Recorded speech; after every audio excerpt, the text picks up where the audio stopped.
Are college student rentals a good strategy as a real estate investor, or is it a bad idea, something that's going to end up as a nightmare, like a scene from Animal House?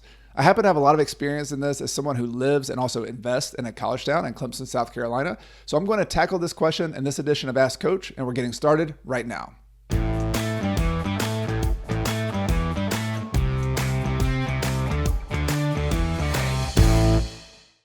Welcome to the Ask Coach edition of the podcast. If we haven't met yet, I'm your host, Chad Carson. You can also call me Coach. And my mission here is to help you get out of the financial grind so you can do more of what matters.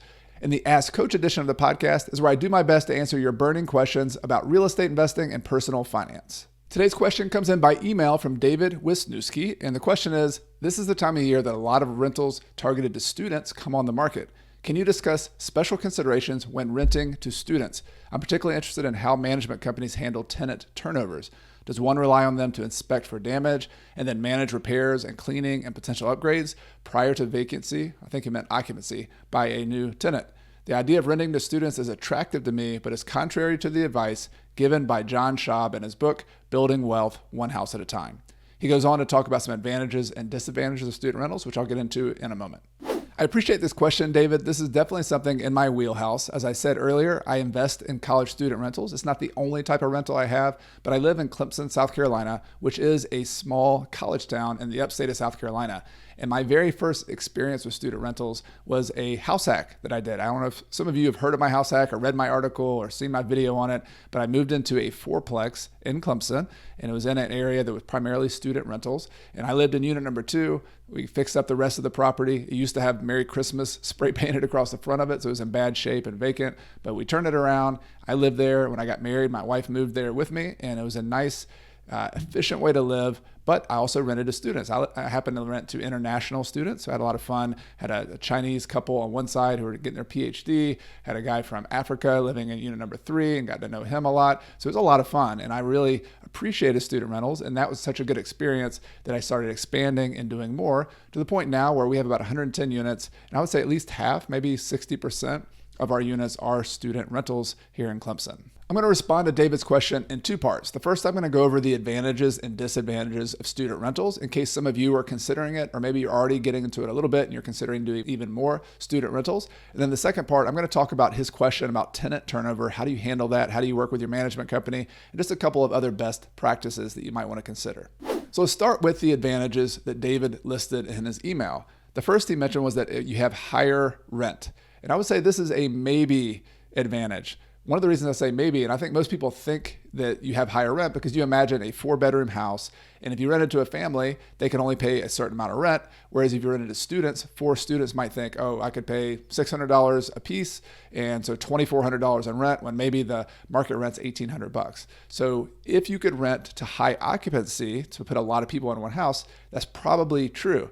But the thing you have to be careful of, and I'm just speaking from my experience in my town, is that there are often regulations against having a lot of students in a house. And sometimes it's because local residents can't afford to compete with the student rentals, or they just want to reserve a certain amount of housing for local residents or more low density. So in my town, there's a regulation that says you can only have 2 people who are unrelated living in a house. Now, I don't know how common that is in other college towns, and maybe in bigger cities it's probably less common, but something you want to be careful of is that regulation might restrict your ability to get higher rent. But in any case, it is true in a sense because they pay what they pay just based on a per student bed. And if you can get a 3-bedroom apartment or something in a more dense occupancy type situation, apartments or something like that, you can get a higher per square foot rent from student rentals. So in general, true, but be careful with single family houses. The other advantage he said was stable demand. And I would say this is one of the biggest advantages for me is that consistently you have people who come back and rent. Now, there is some turnover, which I'll talk about as a disadvantage, and it happens more often maybe than a long-term renter. But having people who are always needing to go to school in your town, even in a recession, like during 2008, 9, and 10, a lot of people went back to school who might not go otherwise, or they couldn't get a job, so they extended their school a year or two. Not necessarily the best situation if you're piling up a lot of debt personally, but that was the case. There seems to be a counter-cyclical movement of people going to college. So definitely stable demand.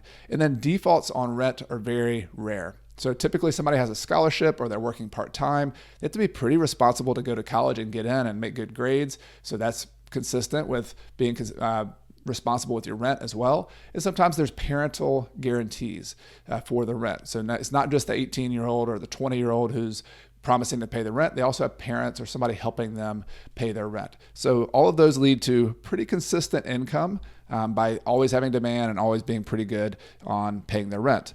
The fourth advantage that David listed was being less picky on condition.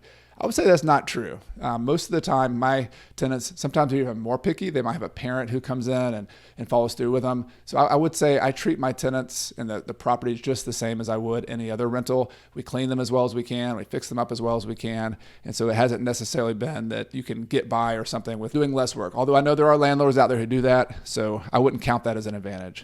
On the disadvantage side of college student rentals, there is frequent turnover. So this is probably the biggest thing to consider is that on average, probably every year and a half. So I might have some students who stay a year, some students who go 2 to 3 years if they're getting a PhD or staying longer or just can't graduate in 4 years and they got to keep going, then there is more turnover. And what's the negative of that? The negative is there's more work in doing the leasing. So your property manager has to do more work or you have to do more work if you're self-managing it. And every time somebody moves out, there's some kind of base level of maintenance work you have to do. Just think about when somebody pushes a couch against a wall. That's not necessarily damage that you can charge for, but it has a little bit of, you need to paint that wall. You need to clean up more. You can charge cleaning fees to the people living there, or they have to clean it up themselves, but there's always going to be things that turn over. I would say I would be surprised if I ever spend less than $500, $750 on a turnover just as a base level. So that's a cost, something you have to do more often. There's going to be more wear and tear on the property just naturally over time. And related to that more constant turnover, it's possible you have more likelihood of damage. Now you might think, back to my Animal House analogy, that you have people partying and throwing beer cans through windows, things like that.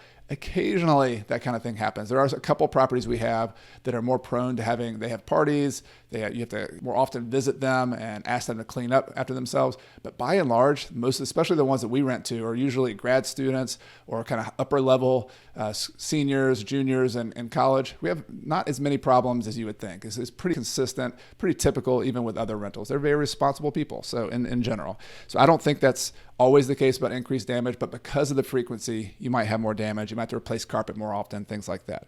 The final disadvantage he mentioned was that all the lease terminations are on the same date. So we have everything end in the end of July. So there's one time period when everything turns over. But I actually think this is an advantage because the college always has new students coming in that you can pre-lease. And this is what most people do. They start looking for rentals either starting in October, November of the year before for August. October through May, June, you basically had that entire time to lease it while people are living in your units.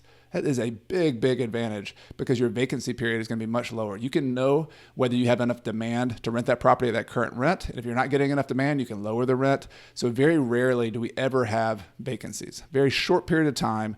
And that leads me to the kind of the turnover period.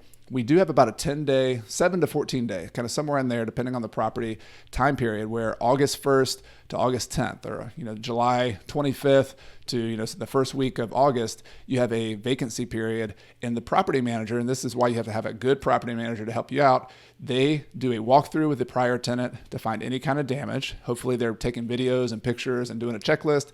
And then they are getting a lot of maintenance people in on hundreds and hundreds or thousands of units in town, all in the same week. It's pretty chaotic. The Lowe's and the Home Depots in our area are sold out for a week or two because there's so many people doing maintenance in a short period of time. And crews come in from all over the upstate of South Carolina just for that one little week and a half period. So that is it's a positive and negative. It's a management tough thing to tackle. So if you're doing that yourself, you got to get your contractors ready. You got to be very organized. We used to make a very detailed list of property by property. Here's the day you go here. Here's the time you go here. And so property managers in a college town are usually used to that. They're specializing in that. They earn their money based on that time period. So I don't see that as a disadvantage. Again, advantage, you can pre-lease it and do a lot of things ahead of time to make sure you don't have any vacancies. Some final takeaways, ideas on making college student rentals work for yourselves. The thing I found, this is consistent with any rental property, is you want to buy demand real estate. So you want to buy property that all the college students want to live in. Now, what is that? Typically, proximity to campus is the big deal. Can they walk? Can they bike? If it's farther away, I have properties that are a mile and a half away. Is it on a bus line? Is it easy to bike or walk? That's something that a lot of students want to do. They're on a budget. They want to get to campus more affordably. Sometimes they want to get to the downtown area where the bars and the restaurants and just entertainment type stuff are, close to parks. So that's not unusual for any rental, right? You just need to find out, what does your tenant want? Our tenants go to campus. They want to get to parks. They want to get to the downtown area. The closer you are to that, the easier your property will be to rent.